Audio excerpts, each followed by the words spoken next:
자, 우리 인간관계를 두 가지로 볼 수 있습니다. 하나는 혈연관계가 있습니다. 혈연관계. 자, 이 관계는 내가 신경을 쓰지 않아도 형성됩니다. 계속 유지됩니다. 잘못해도 이 관계는 우리가 뭐 자녀들이 말을 안 듣고 호적에 판다 해도 팔 수 없지요. 잘못해도 끊을 수 없습니다. 자, 두 번째 관계는 언약으로 맺어진 관계가 있습니다. 부부 관계가 그렇습니다. 아내만 사랑하고 남편만 사랑하겠다고 언약을 맺습니다. 자, 이 관계는 다른 사람이 들어가면 관계가 어려워집니다. 하루아침에 원수가 되고 남남이 되는 관계입니다. 자, 그러면 하나님과 우리 관계는 어떤 관계입니까? 혈연 관계입니까? 아니죠. 언약의 관계란 말이에요. 언약 관계. 자, 구약 이스라엘과 하나님 백성은 언약 관계입니다. 자동적으로 형성된 관계가 아닙니다. 하나님께서 출애굽 시키신 후에 시내산에서 율법을 주시면서 이 율법대로 살면 나는 너희의 하나님이 되고 너희는 거룩한 내 백성이 될 것이라고 뭐 하셨다고요? 언약하셨다. 언약이에요. 언약. 만약에 율법대로 살지 않으면 어떻게 됩니까? 하나님은 우리의 하나님이 아니라 대적이 됩니다. 우리를 치시겠다고 분명히 심판의 말씀을 하셨습니다. 하나님과 우리 관계는 혈연 관계가 아닙니다. 자동적으로 맺어진 관계 아닙니다. 언약에 의한 관계입니다. 늘 신경 써야 됩니다. 늘 신경 써야 됩니다. 다른 사람이 눈에 들어오더라도 내 남편입니다. 내 아내만 쳐다보는 것을 기억해야 된다. 그렇게 가야 됩니다. 그렇게 신경을 써야 합니다. 자, 우리가 하나님 관계를 잘 유지하려면요. 하나님은 늘 우리도 신경 쓰시기 때문에 괜찮습니다. 누가 신경 써야 된다고요? 우리만 잘 신경 쓰면 됩니다. 늘 신경 써서 맞춰가야 하는 관계입니다. 자, 20장부터 23장 19절 말씀까지 율법을 계속해 주셨습니다. 그리고 이어서 지난주 23장 20절 33절은 율법이 아니라 율법에 대한 하나님의 요구가 나옵니다. 주신 율법을 어떻게 해요? 지켜 잘 순종하라는 말씀입니다. 청종하고 이 말씀대로 하면 애굽에서 나와서 시내산에서 가나안 땅 가는 광야 40년 길 누가 책임져 준다고요? 하나님 책임져 준다. 물양식, 더위 추위, 또 모든 대적, 나쁜 위험한 뭐 짐승 이런 질병 다 하나님께서 지켜주신다 했습니다. 그러면 말씀 잘 듣고 순종해서 가나안 땅으로 들어가면 어떻습니까? 들어갈 때에 누가 앞서 행한다고요? 예, 사자, 여호와의 사자, 제2 하나님, 예수님께서 친히 인도해 주시겠다고 약속하시고 먼저 가서 그들을 두렵게 만든다 했습니다. 하나님께서 가나안 땅에 있는 7족속과 먼저 싸워서 이겨주신다고 약속하셨습니다. 말씀에 충종하면 이제 가나안 땅에서 들어가도 하나님께 복지를 약속한 복지, 책임져 주겠다. 물과 양식이 기본이죠. 이런 비와 늦은 비가 오는 그런 비가 잘 안 오는 땅이지만 애굽에 물이 철철철 넘쳐도 애굽 땅이 좋습니까? 가나안 땅이 좋습니까? 가나안 땅. 왜 가나안 땅이 좋습니까? 하나님 돌보시는 땅이기 때문에. 여러분 성도가 세상 사람들보다 왜 좋습니까? 하나님 돌보시는 사람이니까. 자, 그렇게 해주겠다 약속합니다. 질병을 없게 해주시고 낙태도 없게 하고 아이를 낳지 못한 여자도 없고 오래 살게 해주겠고 큰 땅을 약속해 주셨단 말이에요. 지금은 작은 땅을 주지만 인구가 점점 많아지면 어떻게 해요? 그 땅을 조금씩 차지해 주겠다. 왜 그렇게 하신댔습니까? 인구가 적은데 그 족속을 멸절하면 그 땅이 황폐하게 되기 때문에. 그래서 하나님께서 인구에 맞게끔 땅을 약속하셨습니다. 다윗 시대, 솔로몬 시대 때 다 채워지죠. 자, 그럼 이제 무엇만 남았습니까? 하나님이 약속해 주시면 하나님 율법 다 주셨습니다. 이스라엘 백성이 하나님 백성 되려면 그냥 살면 안 되지요. 그냥 살면 안 됩니다. 이때까지 자기 생각대로 살았지만 이제는 어떻게 살아야 됩니까? 하나님 말씀대로 살아야 됩니다. 이제 24장에서 그 율법대로 살아라 할 때에 동의하든지 동의하지 않든지 선택하고 결정하고서 누가 해야 된다고요? 예, 이스라엘 백성도 우리가 해야 됩니다. 자, 그들의 그 결정과 반응만 남아 있습니다. 자, 1절, 2절 말씀을 다 같이 읽겠습니다. 또 모세에게 이르시되 너는 아론과 나답과 아비우와 이스라엘 장로 70명과 함께 여호와께로 올라와 멀리서 경배하고 너 모세만 여호와께 가까이 나오고 그들은 가까이 나오지 말며 백성은 너와 함께 올라오지 말지니라. 아멘. 자, 하나님께서 이스라엘 대표 74명입니다. 장로 70과 아론, 나답, 아비우, 모세 74명 불렀습니다. 자, 모세만 가까이 오고 나머지 백성은 아예 올라오지 말고 나머지 73명은 어떻게 해요? 상중턱에 있고 모세만 하나님 앞에 나오라고 말씀하고 있습니다. 그리고 3절 말씀입니다. 다 같이 읽겠습니다. 모세가 와서 여호와의 모든 말씀과 그의 모든 율례를 백성에게 전하매 그들이 한 소리로 응답하여 이르되 여호와께서 말씀하신 모든 것을 우리가 준행하리이다. 아멘. 자, 모든 말씀과 그의 모든 율례, 지금까지 주신 율법이죠. 율법. 자, 백성들이 이구동성으로 여호와께서 말씀하신 모든 것을 우리가 다 뭐 하겠다고요? 준행하리이다. 다 하겠다고 그렇게 응답했습니다. 자, 우리 결론 다 압니까? 모릅니까? 결론 알지요? 이 응답에 다 이스라엘 백성들 결론 다 알지요? 이스라엘 백성들이 말씀대로 살겠다고 맹세했지만 말씀대로 살았습니까? 아니요. 말씀대로 살기는커녕요. 시내산을 벗어나기도 전에 그들이 뭐 했습니까? 금송아지 만들었죠. 1, 2계명을 동시에 어깁니다. 전도서 5장 2절 말씀에 보면 너는 하나님 앞에서 함부로 입을 열지 말며 급한 마음으로 말을 내지 말라. 하나님은 하늘에 계시고 너는 땅에 있음이니라. 그런즉 마땅히 말을 적게 할 것이라. 이렇게 했습니다. 자, 마음에 소원했으면 함부로 입을 열지 말며 급한 마음으로 마음의 말을 내지 말라는 말입니다. 자, 여러분 지금 이렇게 귀한 발걸음으로 예배의 날에 나오셨단 말이에요. 예배에. 자, 헛된 예배가 무엇이고 예배를 잘못 드린 사람은 어떤 사람인가 하면요. 먼저는 말씀을 듣지 않습니다. 예배 시간에 말씀을 듣지 않은 것은 예배 헛된 예배가 됩니다. 예배를 잘못 드리는 예배가 됩니다. 하나님 원하시는 예배는 말씀을 듣습니다. 자, 두 번째는 말씀을 들었으면 말씀에 대한 뭐가 있어야 된다고요? 소원이 있어야 한다는 말이에요. 마음에 다짐이 있어야 돼요. 마음에 다짐이 없으면 그것도 헛된 예배가 됩니다. 자, 그 마음의 다짐, 소원할 때도 조심해야 할 것은 함부로 뭐라고요? 입을 열지 말아야 합니다. 반드시 살겠습니다. 했다가 못 살면 어떻게 됩니까? 하나님께 쭉 터진단 말이에요. 말씀대로 살지 못하고 나서 그때 하나님 제가 부족했습니다. 실수했습니다. 그렇게 말하지 말라는 말씀입니다. 자, 이렇게 두 가지가 없으면 헛된 예배가 됩니다. 첫째는 말씀을 듣지 않으면 헛된 예배입니다. 둘째는 다짐과 결단이 없으면 헛된 예배가 됩니다. 또 결단을 할 때 어떻게 해요? 조심해서 해야 된다. 왜냐하면 우리는 땅에 있고 하나님은 하늘에 계시다. 이 말씀은 하나님이 다 어떻게 해요? 들으신다는 말씀. 우리의 다짐과 고백을 들으신단 말입니다. 즉 이스라엘 백성이 일제히 하나님 말씀을 다 준행하겠습니다. 자, 이 말만 들으면 얼마나 마음이 뿌듯합니까? 이스라엘 백성들이 이구동성으로 한 목소리로 말씀에 다 준행한다고 하니까. 그러고는 금방 금송아지를 만들고 그것을 숭배했단 말이에요. 가장 중요한 1, 2계명을 어겼습니다. 우리도 이렇게 하기 쉽다는 말입니다. 늘 우리가 말씀을 잘 듣고 그 말씀을 들을 때 다짐하고 결단할 때 하나님 저에게 이 말씀을 다짐하고 결단 힘을 주십시오. 순종할 수 있는 은혜를 주십시오. 그렇게 말씀에 순종하게 해주십시오. 그렇게 다짐하고 결단하시기를 축복합니다. 자, 4절 말씀을 다 같이 읽겠습니다.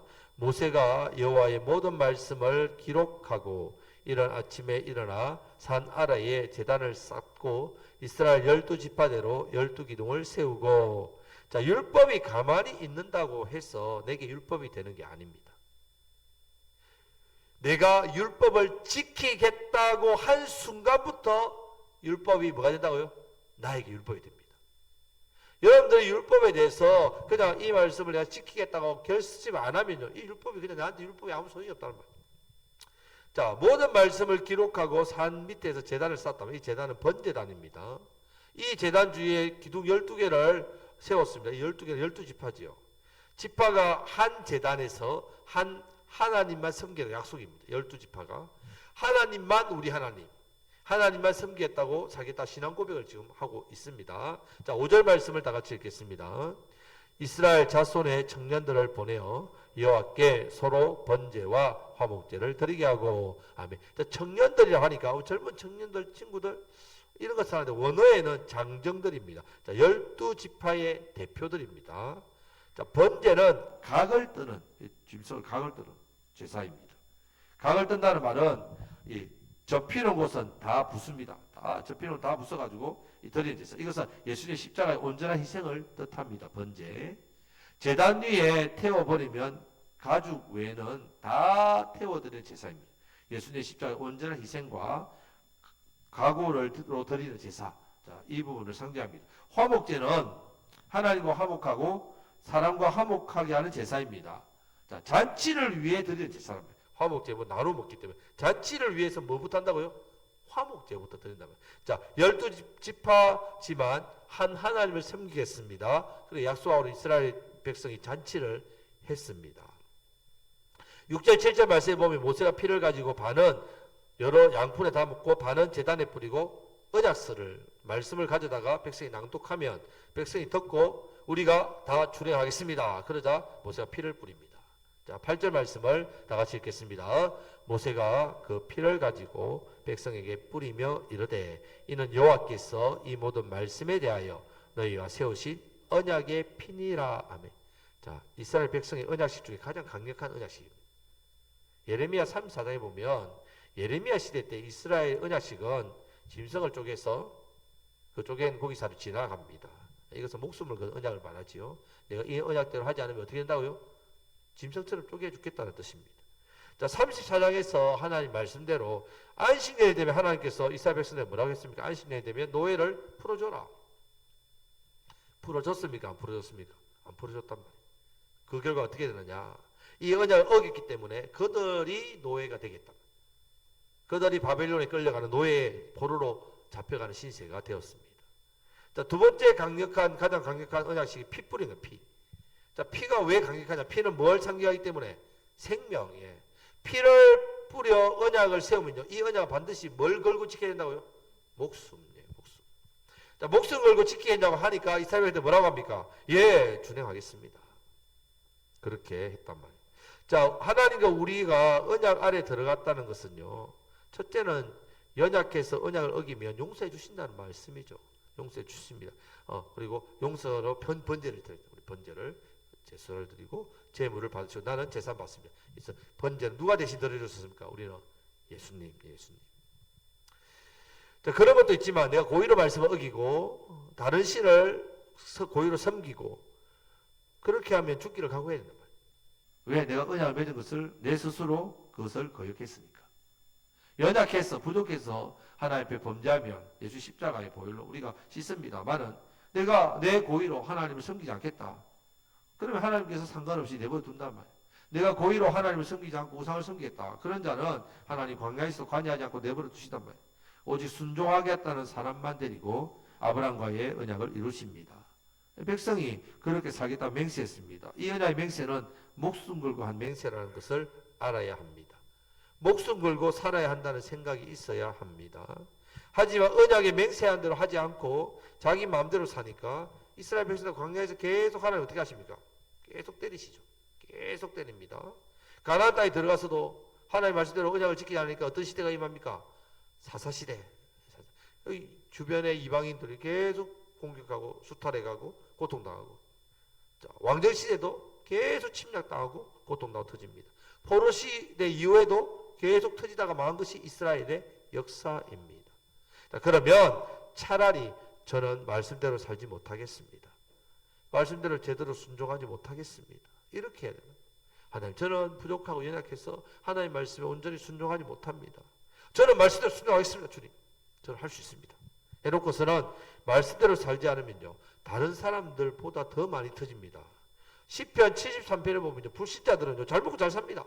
사기치고 죄짓고 해도요, 남들보다 더 잘 살고 자녀 더 잘 되고. 그래서 시편 기자가 한탄합니다. 왜 저 불신자는 저렇게 하고 저렇게 악한 일을 해도 저렇게 잘 사는데 저는 하나님의 백성인데 왜 이런 어려움을 당합니까? 왜 그러냐면요, 성도는 말씀대로 살려고 하는데 조금만 딴 생각하면요, 터집니다. 문제가 생기고 안 되고 하늘에 번개불 떨어진단 말이에요. 왜 그러냐? 성도이기 때문에. 성도, 하나님 자녀이기 때문에. 왜? 성도는 누구와의 관계를 어떻게 맺었다고요? 하나님과 관계를 언약 관계로 맺었다. 여러분, 우리가 하나님과 우리의 자녀와 아버지에 대한 관계가 혈연 관계 아닙니다, 여러분. 우리가 자녀들 아무리 뭐 해도 우리 자녀들 어떻게 합니까? 끊지 못하지요. 예, 당연히 끊지 못하지요. 하지만 우리와 하나님과 관계는요, 언약의 관계입니다. 이 언약, 약속의 관계란 말입니다.